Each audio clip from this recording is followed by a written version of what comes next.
Ce qu'il y a, c'est que je me dis pas avant de commencer un film que je vais faire un film dans le désert ou que j'ai envie de changer de décor. Ce qu'il y a, c'est d'abord le sujet. C'est que quand j'observais le récit médiatique de l'affaire de l'Arche de Zoé, je trouvais ça formidable parce que cette histoire me faisait penser que j'allais, à travers elle, pouvoir continuer à parler, à explorer, à travailler sur des sujets qui me passionnent, qui est, par exemple, l'enfer, qui peuvent être bonnes intentions, c'est-à-dire cette ivresse narcissique de gens qui pensent pour les autres, qu'ils savent ce qui est bon pour eux. Un peu, ce qui était déjà un peu le cas avec le médecin, avec le personnage d'André Pinget dans À perdre la raison. Et en même temps, il y a toujours la famille, en fait. C'est-à-dire, est-ce qu'on peut commencer une famille sur cette transgression-là, sur un rapt d'enfants? Non, évidemment. Souleymane, dans combien de temps on peut avoir des orphelins ici?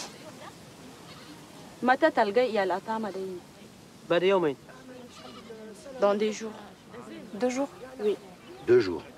Yomen. Inch'Allah.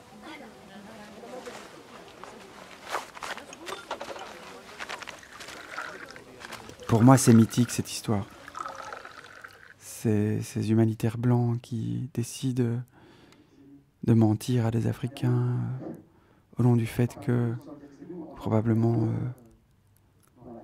que selon le fait... Parce que eux pensent que c'est préférable pour ces enfants africains de vivre en France. Ça dit quelque chose sur notre rapport à l'Afrique, aux pays plus précaires que le nôtre. Il y a un délire qui me semblait assez fascinant et assez pour moi, assez représentatif de notre époque. On est tous fascinés par ces acteurs, ces actrices qui vont sauver des enfants en Afrique, qui les adoptent. Et moi, il y a toujours quelque chose qui me dérange, là. Un 111 places? Non, mais 111, Xavier, c'est... Attends, j'essaie juste de trouver une solution, là. Des gamins, t'en as même pas 100. On a un 111 places? Non, monsieur.